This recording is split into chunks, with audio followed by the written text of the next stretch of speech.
Okay, we'll talk about Genesis again, I promise. All right, so this is lesson 6, Hebrew prepositions.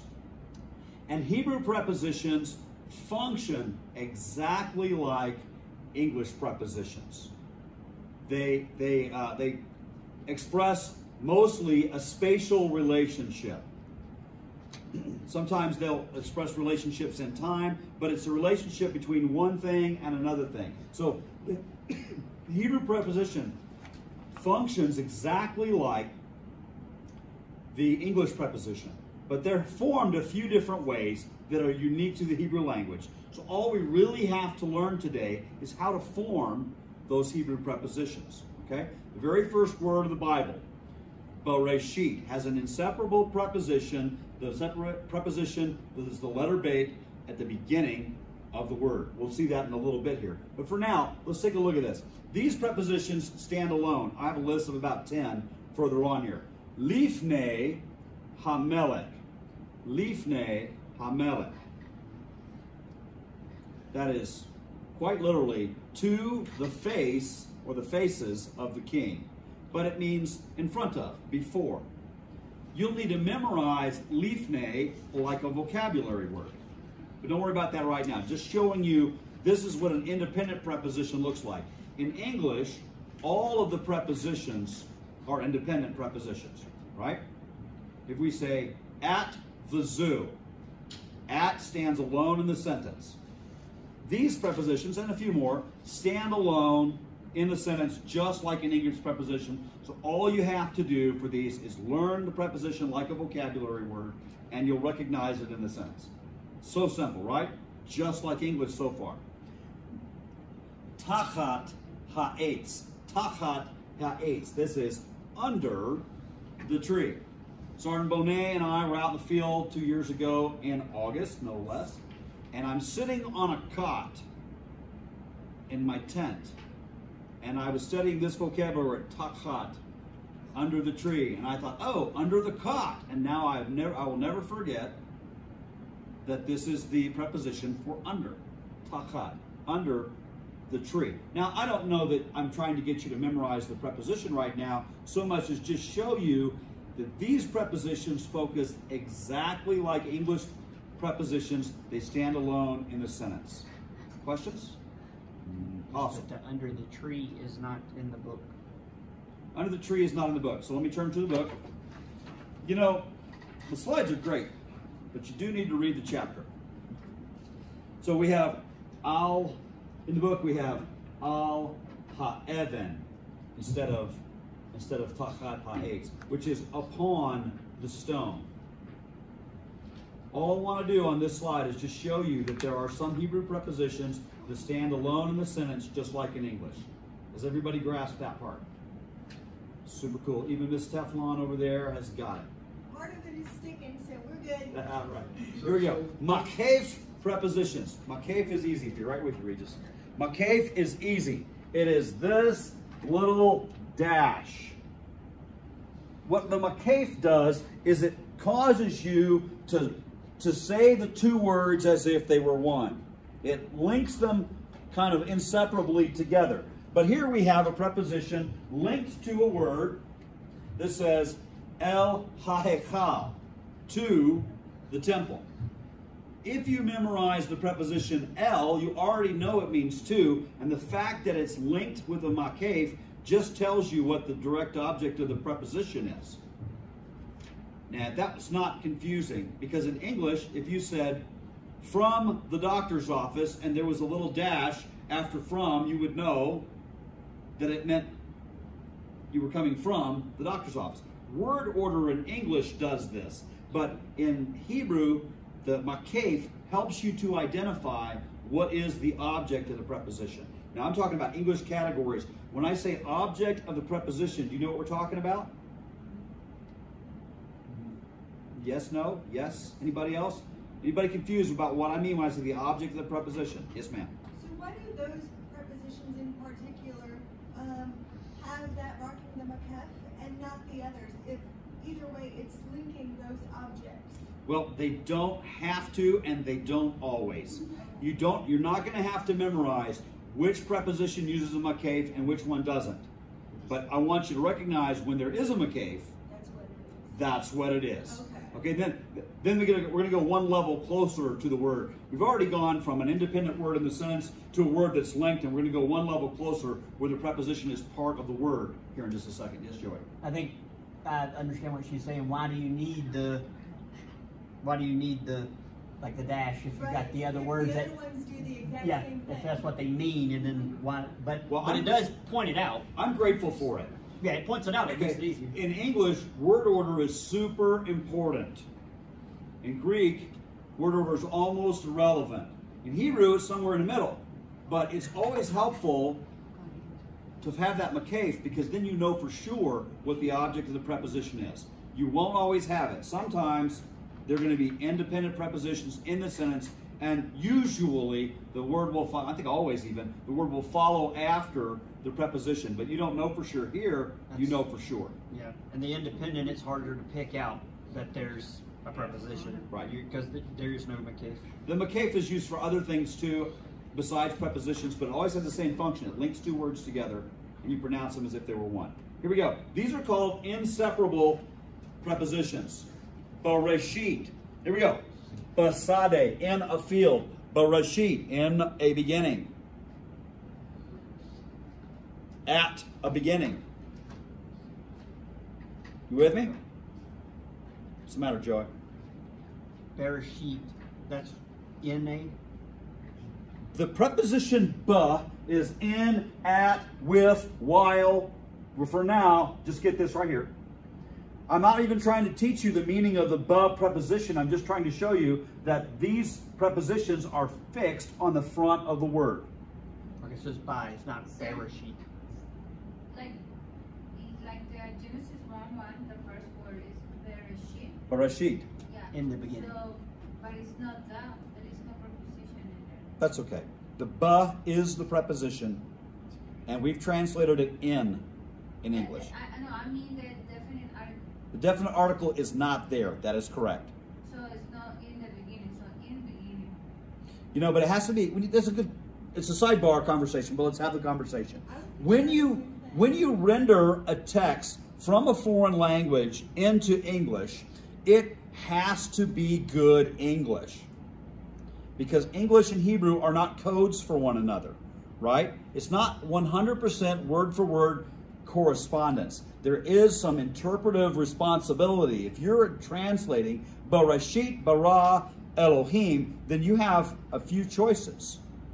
You could say, when God first began, then you have problems with the verb bara. You have to say to create, but it's not that form. So you have to kind of decide. And the best translation is in the beginning. You could say in a beginning, which causes some ambiguity. What is the text trying to say? From the sheer grammatical level, you're right, Yepsika, there is no definite article on beginning. But how do you render that in English? The JPS Tanakh says, when God first began to create, or first began creating. And what they do is they fool around with the tense of the verb in order to make that sentence make sense. And we fool around with whether Bereshit is articular or not articular, and we supply the word the in order for it to make sense in English. And your translations must always be good English. Yes, Carolina? For the most part, translations will be dynamic and not literal, because not every language can you translate word for word. That's right. So you're bilingual, and y'all know that it's not always syllable for syllable, word for word correspondence. You've got to be able to convey the dynamic idea of the sentence as literally as possible, but you still have to realize that words have different meanings in different languages, and the whole sentence and the whole context are important to understanding what the best translation is. Does that answer your question? The word the, but the conjunction's in there. What are we talking about? You said we added the word the, but the In Genesis 1:1, Bereshit does not have the ha, the definite article. It would be ba-reshit, which we'll see in a minute. Great segue back to the class. Here we go. See the inseparable prepositions? There's more of them than this. This is just two examples. Ba, basade, in a field. Kamelech. Kamelech, like a king. Okay? You happy? Well, I recognize the word. You Well, I'm happy that you're happy that you recognize the word. We're Malek up here. Now I'm going to zoom in here a little bit. Oh, yeah. And then I'm going to scroll over. The theory is I'll scroll over. And I'm going to show you these 10 prepositions. 10 most common independent prepositions. Lifnei, before, in front of. Learn these in your vocabulary. Im, with, together. Acharei, after, behind. Acharei. Bain, between. Where do we know that word from? Between the light and the darkness. Yeah, Genesis 1, verse 4. Lama'an, for the sake of. He leads me in the paths of righteousness. Lama'an shemo, for his name's sake, for the sake of his name. Neged, opposite, in front of. Thou preparest a table before me, neged so'arai, in the presence of my enemies. Neged. That's 2 in a row from the 23rd Psalm. How about that? Ba'ad, behind, through. Ya'an, on account of, because. I actually don't know that word. Eitzel, beside, near. Ba'avur, because of, for the sake of. Is that it? That's it. Okay, that's just a list of 10 independent prepositions, and they are not, it's not an exhaustive list. There are more in the Hebrew Bible. You're going to see these a lot. I got to say, they're ranked in order of how often you're going to see them. Okay, everybody good? So, before I go on to this next slide, let's just recap. We've got 3 basic kinds of prepositions. They all function exactly like English prepositions. Jim threw the ball to Regis. To is the preposition. The preposition will have an object. Regis is the object. Okay? We have independent prepositions. We have prepositions that are attached to the word by a makef. And we have a few inseparable prepositions. By inseparable, let's go back. It means you cannot separate that bait off of that sade. It is now part of the word. It's just stuck on there in the field. Make sense? Getting some blank stares, but it's all right. Let's go for it. Okay. Here are your makef prepositions, the most common. All, on, upon, on account of. That sometimes is against. You go to war, al, the enemy. You go to war upon the enemy. El to, el toward, in, into, not to be confused with the word ale, which is God. El. That's why I've been trying to steer you away from saying Elohim, because it's Elohim. And El doesn't mean. It sounds the same though. What do you? It doesn't sound the same. That's what I want to point out. The word El has an E sound like the English word bell. Right? The word ale, which means God, has a long A sound like the word ale or gale or male. Ale. Ale. Or like. But the word for God is Elohim, and it is Elohim. It's a hatef vowel. That vowel is reduced. And so the reason people say Elohim is because they've looked at an English translation with a capital E. And that's misleading. Because what Elohim will get you to do is confuse the word El with the word ale. The word El is a preposition to, toward, in, into.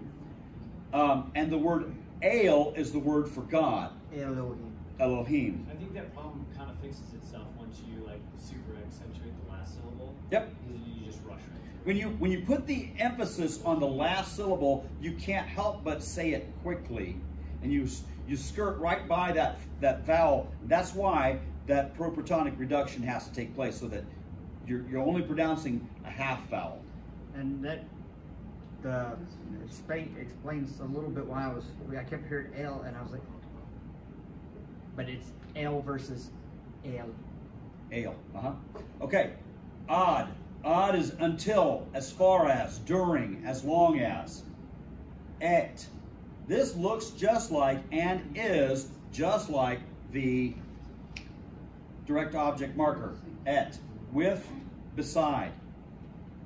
Okay? And this time, context is going to tell you whether it is a direct object marker or it is a preposition. If you're reading along and you just assume it's a direct object marker and the sentence doesn't make sense, it could be that you need to supply that preposition.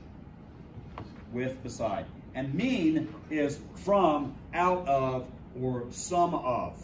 And we'll go on with that. Everybody good? Just 5 examples. Here are the 3 most common inseparable prepositions. Remember, the inseparables are the ones that get stuck on the front of the word. Le is to, toward.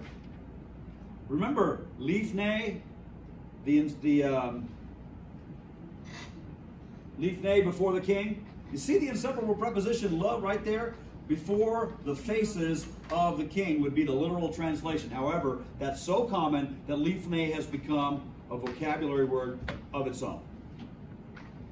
Before the king. It typically means to, toward. It indicates direction.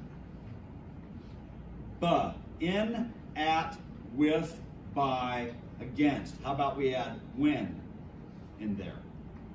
This is a very flexible preposition. But just for now, start with in and at in your translations until you're more comfortable expanding the meaning of that. Who knows what the word glossary means? Like everywhere the word is listed in the... So it's not quite a dictionary. No, yeah, it's just what's used in the book, right? Yes. So a glossary is going to give you the shortest possible, usually 1-word definition of a word. But, you know, in most languages, words have a whole lot more breadth than just the gloss. The gloss for "ba" is in. Okay, in the glossary, "ba" is in. But the "ba" preposition has a lot of meanings. That's what a gloss is. It's just 1 word. So your vocabulary cards are going to have a gloss. They're not going to have the full definition of the word. That's why you need a dictionary, a lexicon. Maybe you need a theological dictionary of the Old Testament that has a 7-page article on the word that you're looking up, because the word means a whole lot more than just 1 English word. But just for now, start with the gloss. In, at. Cha. This is like, as, according to, sometimes when. Is the number underneath how many times it shows up? Yep. The number underneath the preposition is the number of times that it occurs in the Hebrew Bible. The la preposition 20,000 times. You want to find it in Genesis? Nah, we'll do that next time. Here we go. Sure. All right. Before most consonants, your inseparable prepositions will have underneath them a vocal shava. Ba, sade. Think ba, reshit. Genesis 1:1, Bereshit. Before most consonants, it's a vocal shava. Ba. You don't have a vowel, so you just say ba, reshit. Ba, sade. Ba, sade. Ba, sade. La, na'ar. La, na'ar. Sir, so in Genesis 1:1, the first one, Bereshit, in a beginning, because in the beginning is a definite, right? Mm-hmm. Definite article, but in a beginning is indefinite. Sure. If you translate it, in a beginning, God created the heavens and the earth, you would not be wrong. You would not be wrong. It'd be fine. But it's also possible to say in the beginning, because the concept, the idea is that Moses is talking about our origins. How did this all come about? Yeah, but there is no definition of when. Right? So you're saying you like the indefinite article better. It's not like, it's just thinking because, you know, when it was the beginning. We don't know when it was. Right. We kind of, but But if you say You in can a be beginning? 3 million years. So if we were all, if the 7 of us were a translation committee, and we're going to come out with the Fort Carson, the new International Fort Carson version of Genesis, we would make our cases of why we think it's important that we translate Bereshit as in the beginning, in a beginning, or when God first began, right? We would make our cases, our arguments, and then there would be a vote, and we would go with what we felt best conveyed the meaning of the scripture. But what would rule would be the context. What is it Moses is most trying to express? He's telling the story of the origin of the heaven and the earth. Is it the beginning of God? No, it's the beginning of the heavens and the earth. And so, did the heavens and the earth have more than one beginning? No. So that's why I think translators have leaned toward in the beginning of what? The heavens and the earth.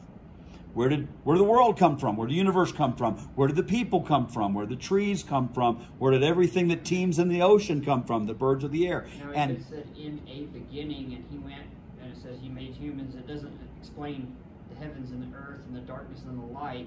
Then that would be a little bit more interesting, because that would mean in the beginning of our time, and there could have been several beginnings. Well, yeah, and articles also flex in English too, right? So if I Yep. said the car was in the road, it wasn't really in the road. Like, but I'm saying, hey, the car's like driving, and so you can also say the car is on the road. Mhm. So if someone learning English would probably be like, no, the car's not inside the road. Why would he say in?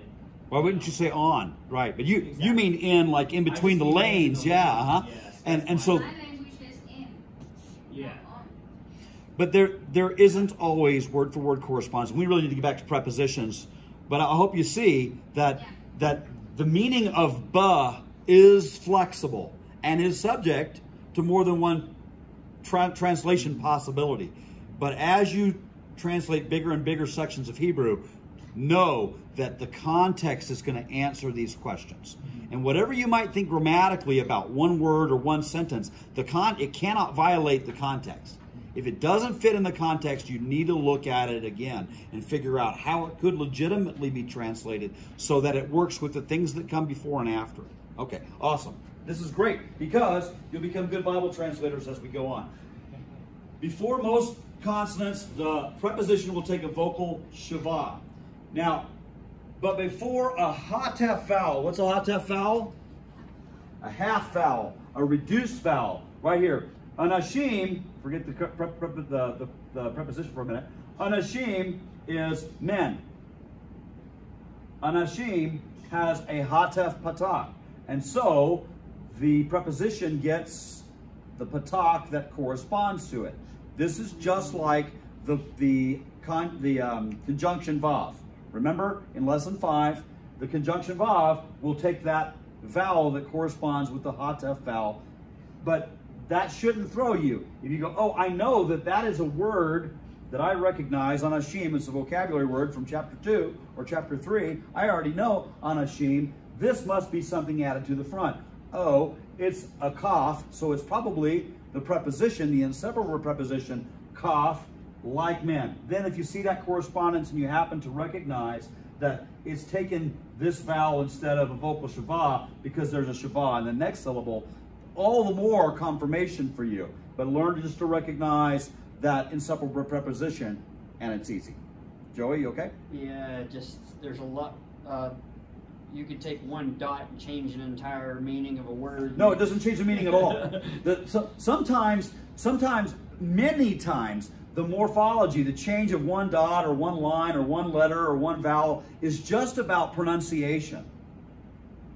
It's just about how it sounded to the Hebrew speaker's ear at the time. So you don't want to have two shavahs at the beginning of a word, particularly if they're both vocal. And basically that hatef vowel acts like a vocal shavah. So you couldn't have ba, nashim, so you have ka anashim.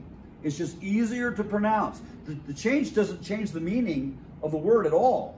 What vowel it gets doesn't change the meaning. It only changes the pronunciation and makes it easier to pronounce to the Hebrew.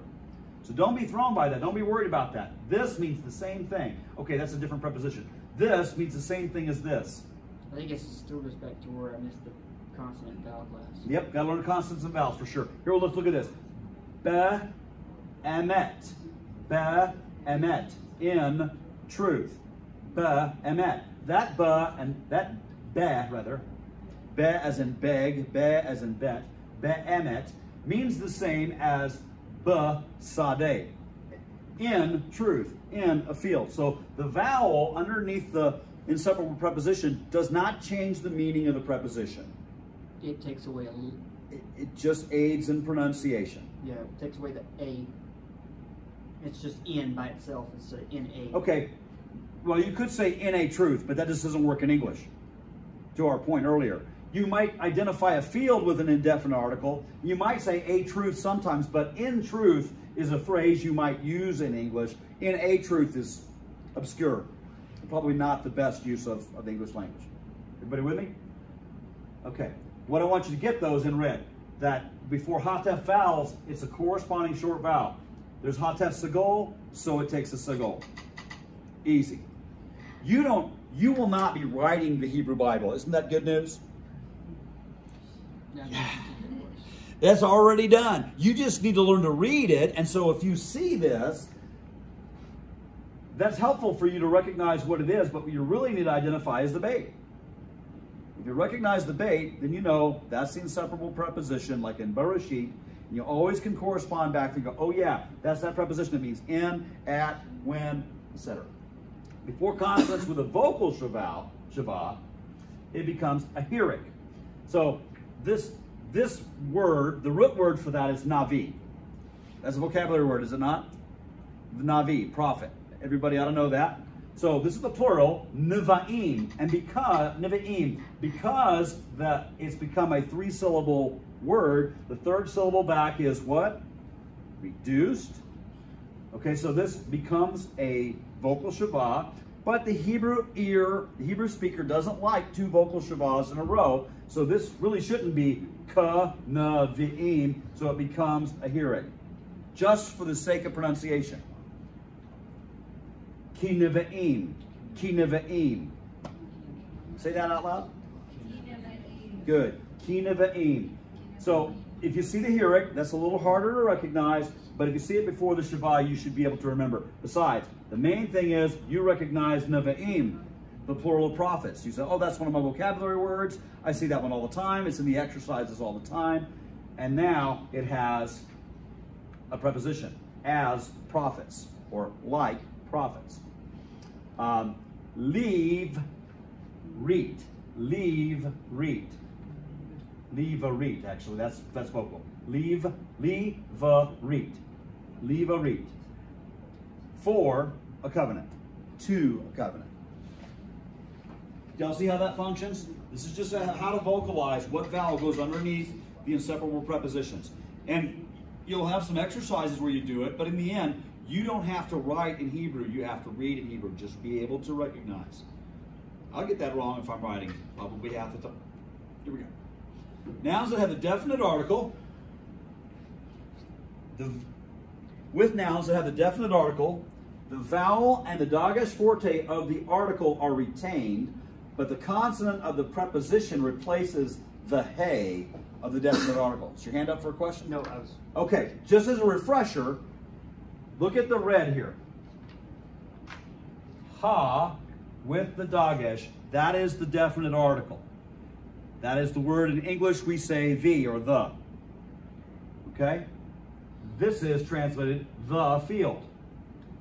Can you see the whole article? It's not just the hey. It's the hey, the patak, and the dagesh. Everybody see it? Good. Now when you come over here and you add an inseparable preposition, the dagesh remains, the patak remains. That's how you know it's articular, but the inseparable preposition takes the place of the hey. Sorry, but you see, like in the Bereshit, there is no the. Yepsika, it's not articular. Bereshit is not articular. There is no definite article there. To your point, you could. I was thinking that probably has the article there, but it's not. It doesn't. It's not there. You could translate it in a beginning. and you would be fine if that was the whole sentence. Yeah, no, But no, there's I'm more. just thinking. But in the book, it says in Hebrew, they basically don't use that. So you don't say a man, you just say man or whatever the case. Right, so there's not, well, you could use the word one. There's achat and echad, and you could say one to say an apple, a man, a car. But usually it does. There is not really an indefinite article. So a word is articular, meaning it has the, or it isn't. So just sade is field. Or, in context, a field. Right? And Jeremiah bought sade.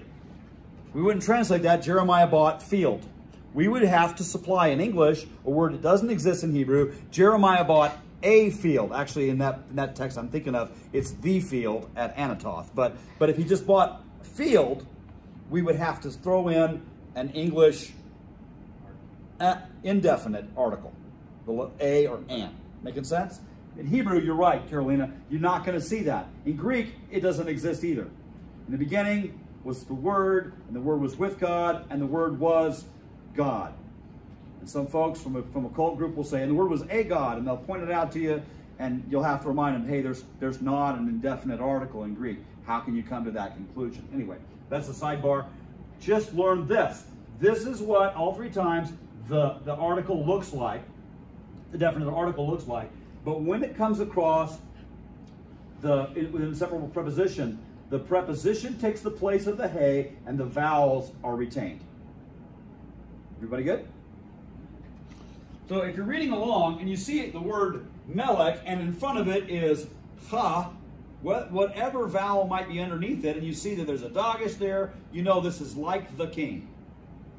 Without the dagesh, though, without the dagesh, it would not be articular, would it? It would be like a king. You would probably have a vocal shavah under the cough. Can you see how these are definite? They have the definite article. The dagesh gives it away unless it's guttural, and the guttural gives it comments. Boom. Regis, you're on top of this. You're having a good day today. Yes, the dagesh does. It gives it away because the dagesh is part of the definite article.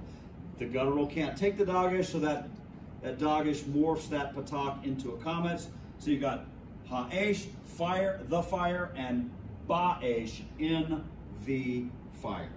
But what would it be, Regis, if you saw a vocal shavah underneath the bait? In the fire, it would be If this was not a comments, if it was not a comments, if it was a vocal shavah, what would it be? in a fire. In a fire, exactly, because it would not be articulate. Good, good. This thing's in my way. I'm not going to use it next time. All right, here we go. Preposition min. Min, mean, yeah. This preposition is from, and it's very flexible. It's got several uses. So the next slide or two, pay attention to this. This is the idea of origin. Mean is the idea of origin, okay? So we said the partitive use. One of the soldiers. Some of the bananas. The word came from the king. This is all the genitive idea of origin. Everybody with me? Mean has the meaning of origin. Now we don't translate it with the word origin, but it means from. Where did it come from? Mean melech, from a king. Now mean can be used with a makef, or it can just be an inseparable preposition. So you can look for this right here, me, on the front of a word. Okay, let's look at a few of these. Me melech, from a king. Me melech, same thing. It's just contracted. It just contracts. Me melech is the same as mean melech, from a king. Where did the noon go? See this noon? Mm-hmm. Where did it go? It assimilated and it appears as a dagesh forte. You're going to find, by the way, when you get to nouns or verbs, you're going to need to know that the noon is what I'm going to call a weak letter, and it often assimilates into the word as a dagesh. Here, this is the first occurrence of it we've seen so far. Min melech can become mi melech, and you'll know that this is the preposition mean because of that little red dot right there. It won't be red in your text though, will it? Nope. It'll just be a dot. It'll be a dagesh forte, and you'll have to recognize it. Is melech spelled with a dagesh forte? No. It is if it's articular, ha melech. It is if it's got an inseparable preposition and it's articular, ba melech. And in this case, min melech, this noon has assimilated into the word. Everybody solid? Yes, sir. So how often does it occur as a makaf versus inseparable? I don't know. 50-50 mix, or is it I don't know. I don't know. All I know is when I see it, I recognize it. I mean, I don't have any statistics for you. I think it's hard to recognize. But you know, once you learn some words when it's in there, menu, you know it's there. Once you've learned some words where in a context, in a text, then it's easy for you to spot. I don't think this is in Genesis 1 through 5. Let's take a look. I don't think it's there. This might be the first concept that we've taught that it does not appear in this text. Because there's a lot of McKeith prepositions in Genesis Yes. 1 through 6, but there's no inseparable that I can see. Well, the inseparable is on the first word. That's not what I meant. You're talking about the mean. The preposition mean does not appear in this text. There's not Okay. a lot of words that start with mean anyway. Here they are. Okay. Mean bayit, from a house. Mean bayit. But here it is, inseparably, mi bayit. Mi bayit. Okay. Mean ish, from a man, becomes me ish. Now, because this is a guttural.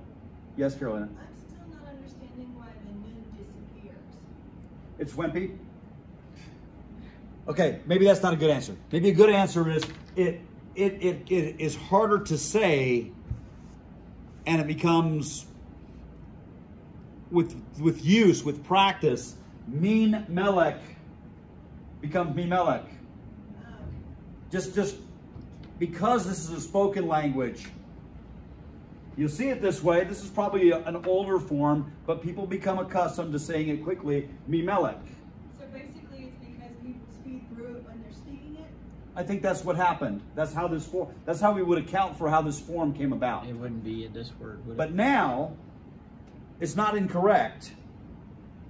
It's not lazy. It's a real form that we find in the Hebrew Bible. And this slide is to show you it's the same thing. Recognize that you've got a noon there. This is the preposition mean. It means from a king. I think it's similar to like it is versus it's. Yeah. Sure, contraction.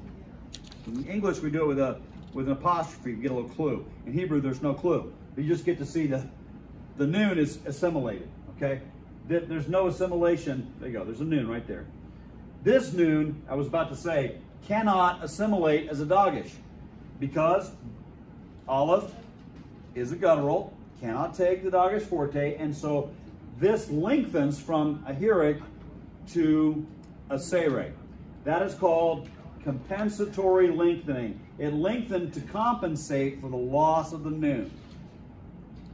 Very seldom is the noon just going to disappear. It usually causes some morphological change. Yes, Joe? This isn't an example of that, right? No, it is not. Just make sure. No, that's not even an apostrophe. That's the letter yod. Okay? Min haaretz. Min haaretz. Here, the noon is assimilated with compensatory lengthening also with the article.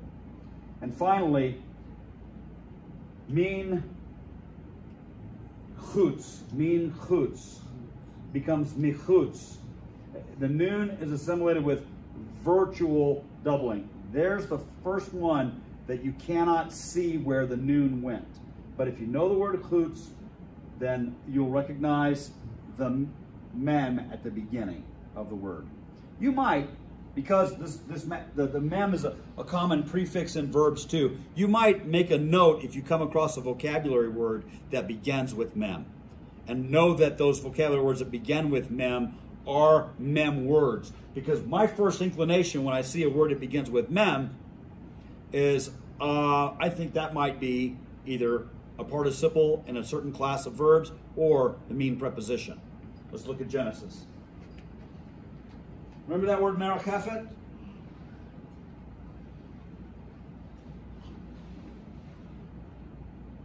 Okay, it's on the second line. V'ruach Elohim merachefet. The root word is resh, ket, pei. The mem is on there because it is a prefix that goes on this kind of participle. So if I see a word begins with mem, if I didn't memorize the root word as a word beginning with mem, I'm thinking already, has it been modified as a verb, or in the case of what we're teaching today, is there a mem preposition on the front of it? That's not a mem preposition in Genesis. So mem is a letter that oftentimes gets appended to a word, and this is a very common reason why. Moving on. Special uses of the preposition men. Okay. The first use, I hope we didn't lose Jessica for a long time because we're covering a lot of material. The first use is comparative. Okay. Tova, chokma, mizahav. Tova, chokma, zahav. Boy, that's hard to say. Zahav. Wisdom is better than gold. Now we learned mem as from, but this is the comparative use. Translated as wisdom is good from gold, and when you say that's weird, then you're going to go, what else could that mean? Know that this preposition mean has three major uses, okay? The first one's comparative use, and so you say wisdom is better than gold, comparing wisdom and gold.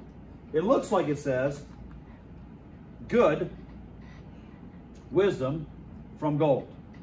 But this is wisdom is more good than gold. Wisdom is better than gold. Okay? Comparative use. Let's look at the next one. Kasha ha'avodah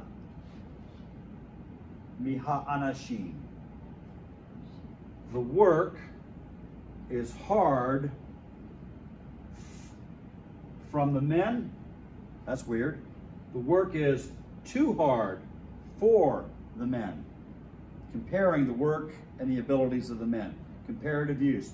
You might trip up on this. Just want you to be aware of it. Practice is the only way. Context is the only sure clue. Okay?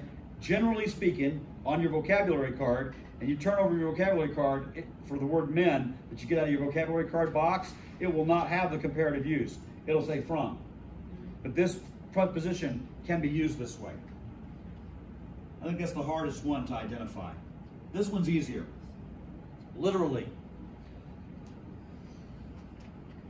Arum michol chayat hasadeh.